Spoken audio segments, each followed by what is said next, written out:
कहते हैं हर घर अपने अंदर एक कहानी लेके बैठा होता है। हर घर की कहानी अलग होती है, हर जगह की कहानी अलग होती है, राइट। तो आज मैं आपको एक ऐसे घर की कहानी बताऊंगी जो कि कब्रिस्तान पे था और बाद में उस घर में रहने वाले लोगों का अंत कैसा था, ये इस कहानी में है। तो आई होप आपको आज की स्टोरी पसंद आए, लेकिन ऐसी स्टोरी सुनने से पहले मेरा चैनल सब्सक्राइब कर दो ताकि मैं थोड़ा मोटिवेट रहूं। तो आज की कहानी शुरू करते हैं। जाहिद ऑस्ट्रेलिया में काम कर रहा था, बहुत अच्छी जॉब लगी थी। बिहार के एक छोटे से गांव से बिलोंग करता था, लेकिन अपनी मेहनत से बहुत अच्छे मुकाम में था और ऑस्ट्रेलिया में काम करता था। सब कुछ बढ़िया चल रहा था उसकी लाइफ में, लेकिन एक दिन उसके पास एक लेटर आता है। वो लेटर था उसके घर से। उस लेटर में लिखा, बेटा घर आ जाओ, तुम्हारे डैडी का इंतकाल हो गया है और हम सब तुम्हें याद कर रहे हैं, हमें तुम्हारी यहाँ ज़्यादा ज़रूरत है। लेकिन वो जो लेटर था वो था 3 अक्टूबर का और आज था 26 अगस्त। वो लेटर इतने दिनों बाद किसी पोस्ट ऑफिस की गलती की वजह से इतने लेट उसके पास पहुंचा था। हाँ सॉरी, मैं बताना भूल गई, ये वो ज़माना था जब फ़ोन्स नहीं होते थे।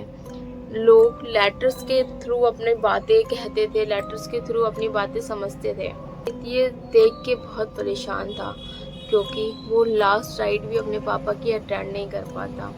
लेकिन वो जैसे ही लेटर पढ़ता है बिहार के लिए निकल पड़ता है। उसको सिर्फ अपने घर जाना था, अपनी माँ को संभालना था। उसके माइंड में सिर्फ ये था। वो अपनी 3 बहनों में इकलौता भाई था। अपनी फ़्लाइट बुक करता है बिहार के लिए और बिहार पहुंच जाता है और स्टेशन से उसे मिलता है उसका दोस्त राजीव। वो बचपन से दोस्त थे, उनके बीच में धर्म जैसा कुछ नहीं था। दोनों एक दूसरे के घर आना जाना था और दोनों एक दूसरे के बेस्ट फ्रेंड थे। उनके अलावा कोई बेस्ट फ्रेंड था भी नहीं। तो राजीव उसको पिक करता है और उसको घर लेके जाता है, लेकिन रास्ते में वो बोलता है कि भाई अब घर जाके क्या ही फ़ायदा, तू मेरे घर चल, थोड़े दिन वहाँ रह, वहाँ तू परेशान ही रहेगा। तो जाहिद बोलता है कि नहीं यार, मैं परेशान नहीं रहूँगा, मैंने वहाँ पे अपना बचपन बिताया है, तो मैं वहाँ जाके बस सब कुछ याद करना चाहता हूँ। मैं चाहता हूँ मैं वहाँ जाऊँ क्योंकि कोई ना कोई मेरा वहाँ वेट कर रहा है। साहिद अब अपने घर जा चुका था। उसका घर बहुत पुराना था, पुरखे रहते थे उसके यहाँ पे। मतलब कि वो घर उसके डैडी का बनाया हुआ नहीं था, उसके पुरखों का बनाया हुआ घर था।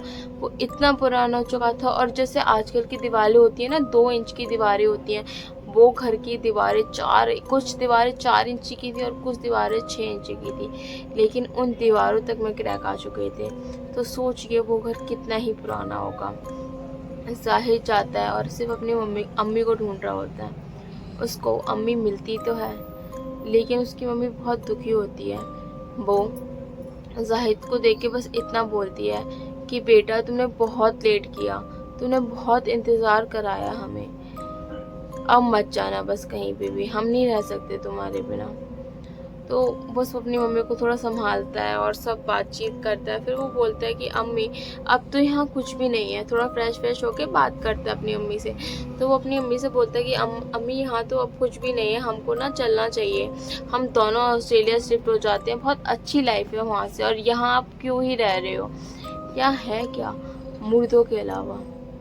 अब आप लोग सोचेंगे कि मुर्दों के बीच, जी हाँ, जाहिद का जो घर था वो कब्रिस्तान के साथ में बना हुआ था और उसके डैडी का काम था कब्रिस्तान का काम। वो वहाँ के आने जाने वाले काम या जो भी ज़रूरत होती थी वो सब लोगों की पूरा करते थे। तो ये काम था उनका।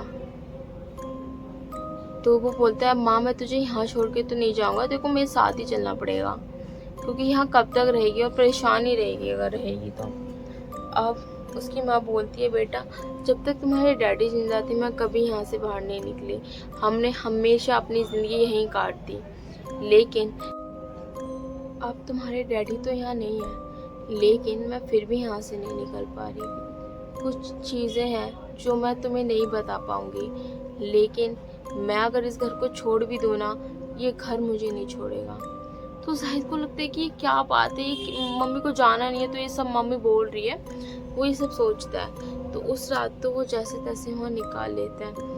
लेकिन ज़ाहिद इतने दिनों बाद अपने घर पहुँचा था, अपने लोगों के बीच में था, फिर भी उसको उस घर में बहुत ज़्यादा नेगेटिव, मैं जल्दी यहाँ से निकलूँ अम्मी को लेके। तो वो ना सुबह उठते ही अम्मी को बोलता है कि मैं ना आप ये घर बेच रहा हूँ और हम दोनों ऑस्ट्रेलिया शिफ्ट हो रहे हैं। तो उसकी अम्मी बोलती है कि तेरे पास तो घर है दूसरा, लेकिन मेरा इस घर के अलावा कोई घर नहीं है, तो तुम इसे बेच नहीं सकते। लेकिन वो जैसे तैसे अपनी माँ को कन्विंस करता है और एक ब्रोकर ढूंढ के लाता है। ब्रोकर उस घर को देखता है, वो बोलता है हाँ हाँ ठीक है, मैं इसको बिचवा दूंगा, बहुत आसान से बिक जाएगा, रोड की ज़मीन है तो कोई दिक्कत नहीं आएगी।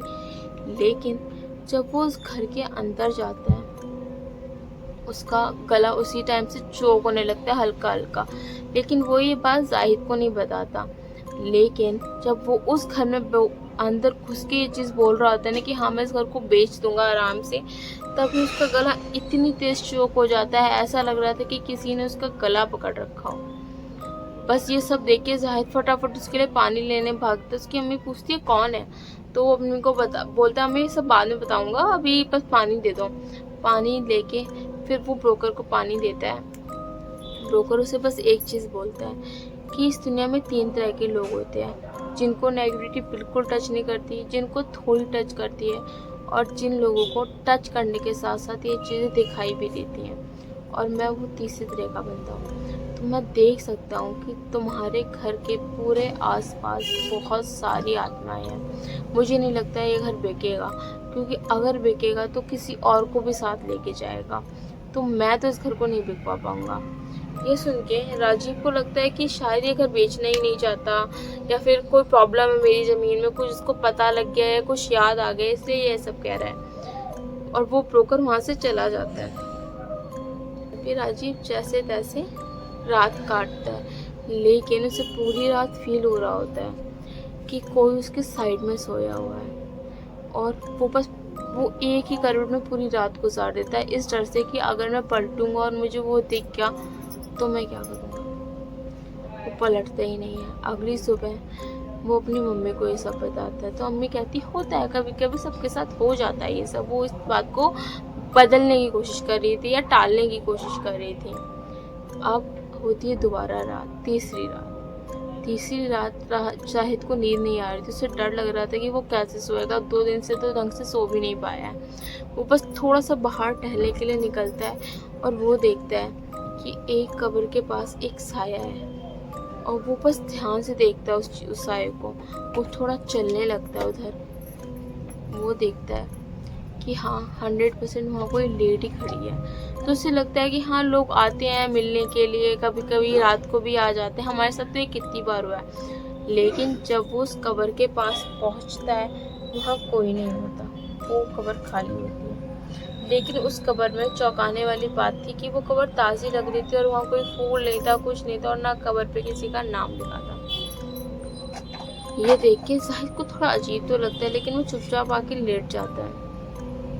उस रात जाहिद को बार बार लग रहा था कि कोई उसका गला दबाने की कोशिश कर रहा है। उठता है और सोचता है कि यार अब मैं दोबारा ऑस्ट्रेलिया निकलने का टाइम हो गया है, मैं राजीव से मिल के आता हूँ और फिर घर आके निकल जाऊँगा। राजीव के पास वो जाता है। राजीव उसको थोड़ी तसल्ली देता है, वह सबके साथ होता है, आखिरकार एक ना एक दिन तो ये होना ही था। उसको वो समझ नहीं आ रहा था कुछ, लेकिन वो कोई रिस्पॉन्स नहीं कर रहा था इस चीज़ का।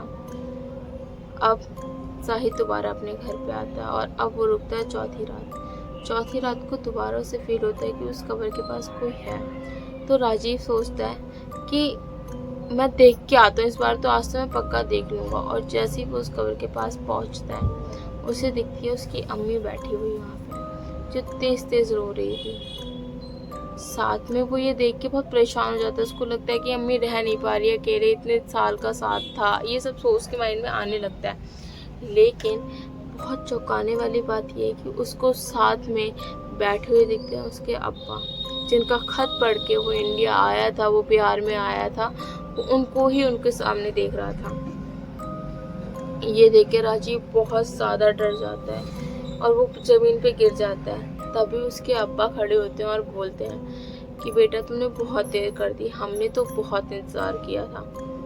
ये सुन के उसको याद आता है कि कैसे वो फर्स्ट डे आया और उसकी माँ ने यही बात बोली थी। वो बस बहुत डरा हुआ था, लेकिन उसके जो फादर थे उनकी हंसी इतनी ज़्यादा क्रीपी थी, उनकी आईज इतनी ज़्यादा डार्क थी। सेम चीज़ को उसकी माँ में दिख रही थी, जो सुबह तक बहुत नॉर्मल थी वो बहुत अजीब दिख रही थी। और वो इतना ज़्यादा डर चुका था इस चीज़ से कि वो बेहोश हो जाता है।